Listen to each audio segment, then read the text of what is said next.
1h34. Boa tarde a quem acompanha a programação da TV Gazeta, afiliada à Record TV aqui no estado do Acre.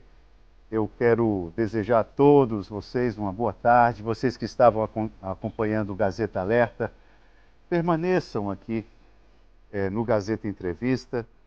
No programa de hoje, nós vamos continuar uma conversa que, na verdade, ela começou na semana passada aqui. Por quê? Porque na semana passada, acho que na sexta-feira, se a memória não me falha, nós conversamos com a presidente do Comitê da Mulher Advogada da Ordem dos Advogados do Brasil, seccional Acre, a advogada Tatiana Carla. E a Tatiana tinha acabado de chegar da Assembleia Legislativa, onde tinha ido discutir com os parlamentares, junto com representantes de organizações não governamentais. Eles foram discutir, pressionar os parlamentares para mostrar a importância que teria a criação da Secretaria de Estado de Políticas para as Mulheres, não é? E a lógica da OAB estar ali, ajudando na pressão, era essa, porque o movimento que lida com a defesa dos direitos da mulher entende que é necessária a criação dessa estrutura na organização do governo do estado do Acre, na organização administrativa. Bom, a pressão não surtiu efeito, teve uma fala da Tatiana Carla que foi divulgada e, segundo ela teve o cuidado aqui no programa de fazer aquilo que ela considerou uma correção, né? O que ela falou não foi aquilo que foi divulgado. E o que foi divulgado colocava a declaração dela numa situação assim de uma saia justa com o Tribunal de Justiça, mas acho que aquela correção foi feita. Mas não é por isso que a doutora Eva Evangelista, a desembargadora, a nossa entrevistada de hoje, não é por isso que a doutora Eva está aqui. A doutora Eva vem para ajudar a qualificar o debate. Também não vá querer da desembargadora Eva Evangelista que ela seja uma espécie de militante em prol da criação de uma secretaria. Também não é esse o espírito da coisa. Vamos entender a vinda da desembargadora Eva Evangelista como uma tentativa da gente qualificar o debate a respeito das políticas direcionadas para essa questão de gênero. Desembargadora, boa tarde, seja bem-vinda ao programa Gazeta Entrevista. Boa tarde, Itaã. É um prazer muito grande atender o convite para estar aqui neste prestigiado programa. Poxa, da Gazeta Entrevista. Eu digo que eu venho aqui, como você bem disse, eu venho para prestar esclarecimentos. Desde 2017 eu sou a coordenadora das mulheres em situação de violência doméstica e familiar do Tribunal de Justiça, que é um órgão que existe em todo o Brasil, em todos os tribunais de justiça dos estados, justamente com o objetivo de estabelecer políticas de estratégia para a prevenção, o enfrentamento e o combate contra a violência doméstica e familiar. Bom, doutora Eva, eu queria saber da senhora o seguinte. A senhora acompanha o debate público em torno desse tema, em torno desse ponto específico de agenda, e eu queria saber da senhora, de forma muito pontual, o que nós precisamos, no seu entendimento, entender para que a gente possa perceber o problema como ele é? Porque o que a gente precisa entender para melhorar a qualidade do que a gente está debatendo? O Anuário de Segurança Pública de 2022, ele traz um dado alarmante. Entre 2020 e 2021, nós tivemos 2.000 no Brasil, 2.695, se não salvo a memória, mulheres assassinadas, ou mulheres práticas de feminicídio, que é o crime contra mulheres por questão de gênero, ou seja, em razão da afetividade, da relação entre homens e mulheres. E por isso eu digo que, durante a pandemia, houve um acréscimo extraordinário. Quando se fala na doutora Tatiana, eu digo que a doutora Tatiana ela tem um papel destacado na OAB, na Comissão da Mulher Advogada, e quero dizer que ela, inclusive, ela é uma colaboradora da coordenadoria, das coordenadorias da violência doméstica e familiar do Tribunal de Justiça, que é um órgão da presidência do tribunal, que é por mim conduzido durante todo este tempo, e digo que, seja com palestras nas escolas, enfim, nas reuniões da rede de proteção, este é a grande estratégia da coordenadoria das mulheres, é a rede de proteção. Essa rede de proteção formada por representantes de órgãos públicos, privados e de voluntários, de todos aqueles que têm o compromisso da prevenção e do combate, do enfrentamento e do combate à violência doméstica e familiar. Pois bem, e digo, o que fazermos com a situação tão grave no nosso país? Especialmente no Acre. Principalmente no Acre. Na verdade, nós temos no país, e no Acre, o Acre é consequência disso, uma cultura patriarcal, uma cultura machista, e como fazer para conformar isso aos novos tempos. Há uma Constituição Federal de 1988 que trouxe ao país a igualdade de gênero, a igualdade entre homens e mulheres, que essa igualdade foi muito rarefeita desde o Código Civil de 1916, quando as mulheres eram consideradas, elas não eram consideradas capazes. Somente o Estatuto da Mulher de 1962, o direito ao voto da mulher foi em 1932, e ainda precisava de autorização do marido e do pai. E em 1962, até 1962, a mulher não poderia otorgar uma escritura pública ou uma procuração, ela precisava da autorização da mulher. Então veio o que chama-se Estatuto da Mulher Casada, e desse Estatuto de 1962, finalmente, esta situação foi debelada. Mas, na verdadeira igualdade somente foi introduzida, igualdade constitucional, somente foi introduzida pela Constituição Federal de 1988. Ela foi na forma, mas sim, a prática ainda temos muito a avançar. Sim, né? muito a avançar. Como disse, o nosso país é um país conflituoso. Existem famílias dilaceradas pelo tráfico, pela violência doméstica e familiar. E toda esta violência, ela se espalha pela sociedade. Por isso que eu digo que eu tenho orgulho da rede de proteção do nosso estado, do Acre, de Cruzeiro do Sul, de todos os outros municípios que têm essa formação dessa rede de proteção. Por quê? Porque ali, nas localidades dos municípios, aquelas pessoas, aquelas representantes de poder público, privado, enfim, essas pessoas, elas estão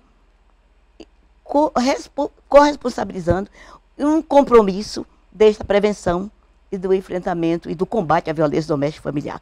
E digo que o sistema de justiça do nosso estado, que é formado pelas delegacias, pela Polícia Militar, temos uma grande patrulha Maria da Penha no nosso, quero ressaltar esse trabalho, a delegacia de Polícia Civil, também nós temos 2 delegacias no Acre, que é uma em Rio Branco, DEAN, a delegacia especializada, e a outra em Cruzeiro do Sul. E também todas as outras delegacias, elas são as delegacias que recebem a questão da violência doméstica e familiar. Por que a mulher ainda não se sente segura com essa rede? A mulher não se sente segura porque precisamos ainda aperfeiçoar muito essa caminhada de rede, de nos sentirmos com o pertencimento, de formarmos um elo cada vez maior, mais forte, mais estruturado. E esse elo, ele está sendo, aos poucos, porque vem pela compreensão. E a maior estratégia para o combate, para a prevenção, para o combate, enfrentamento e combate à violência doméstica e familiar é a educação.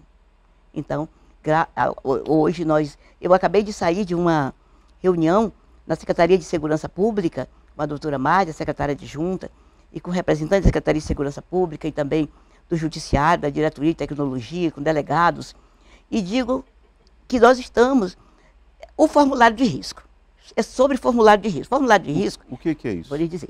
É um documento que foi editado pelo Conselho Nacional de Justiça e pelo Conselho Nacional do Ministério Público. Aquele formulário, quando a mulher chega à delegacia, ou então as forças policiais, a Patrulha Maria da Penha, ela tem que preencher um formulário. Aquele formulário vai dizer qual a potencialidade da violência que aquela mulher enfrenta.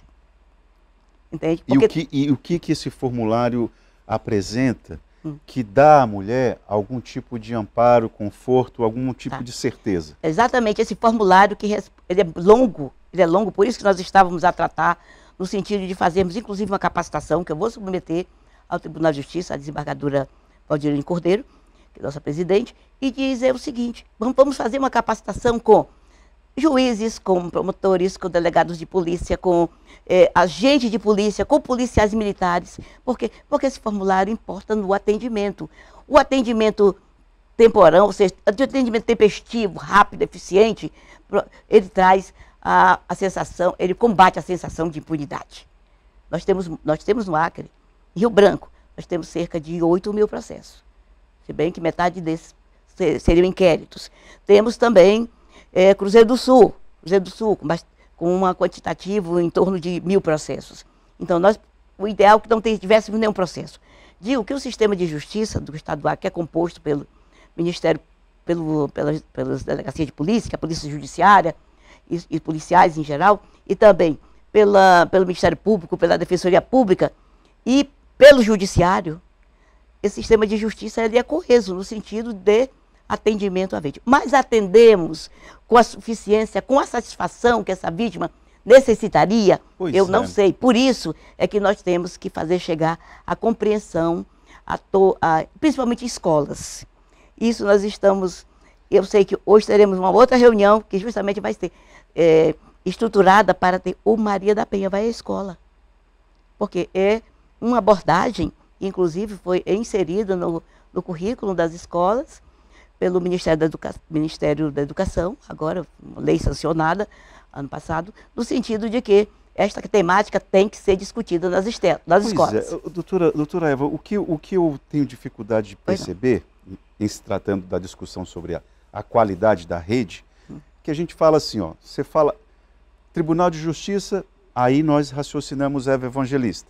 Aí quando você fala Ministério Público, raciocinamos Patrícia Rego.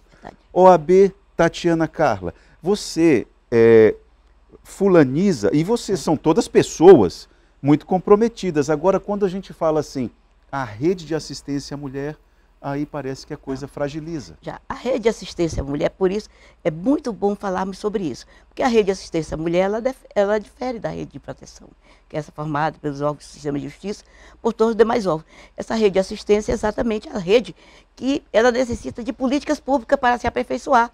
São os CREAS, os CRAS, enfim, todo atendimento que o Estado, que a União e o Estado devem proporcionar. Eu falei equivocadamente rede de assistência, mas me referindo à rede de proteção. A rede de proteção, ela foi instituída, as coordenadorias da mulher em situação de violência doméstica familiar dos TJs do país,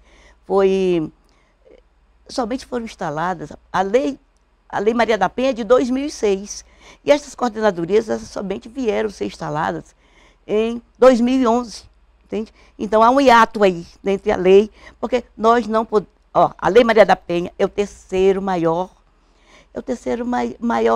normativo, vamos dizer assim, maior lei do mundo. É a Espanha, o Chile e o Brasil. Nós temos uma lei quase perfeita. Ela precisa de aplicação, e essa aplicação, a Lei Maria da Penha já tem 16 anos.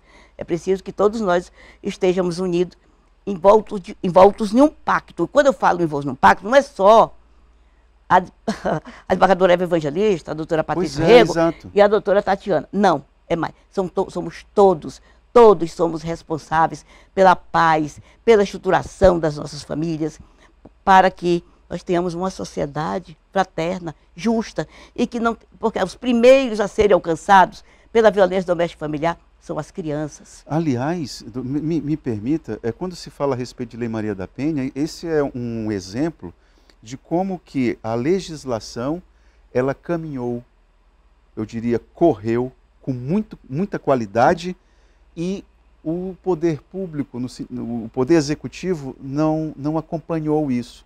Então nós temos uma legislação, isso quem está falando não sou eu, não, são pessoas especializadas em lei como a senhora. É uma legislação muito avançada para um governo que é muito vagaroso e ainda não compreendeu a importância disso. Eu creio que a compreensão não é só de governo. A compreensão é da sociedade. Da própria sociedade.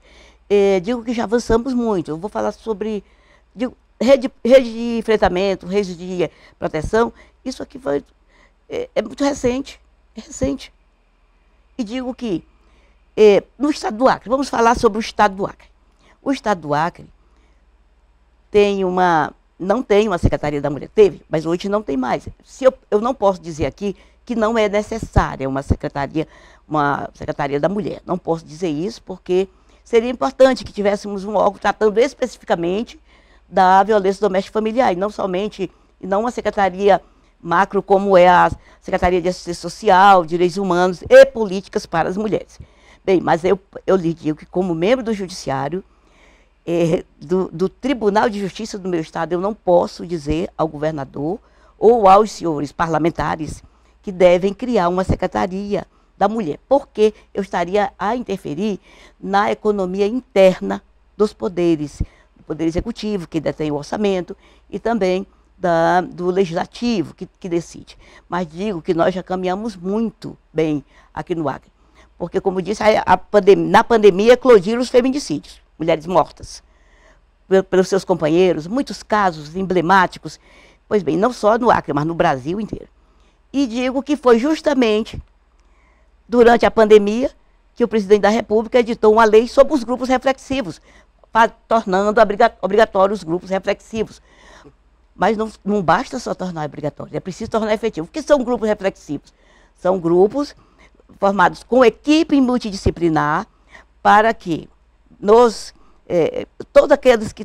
para todos aqueles agressores mulheres com medida de proteção e os agressores, eles passam pela audiência de custódia, então eles deverão ser obrigatoriamente submetidos a esse órgão chamado grupos reflexivos.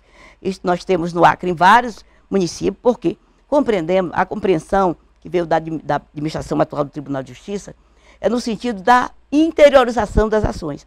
E compreendemos que os grupos reflexivos, eles dependeriam dos municípios. Então, estivemos em 11 municípios, 12 municípios, e ainda não estivemos em todos, para que, com um projeto de lei, para que o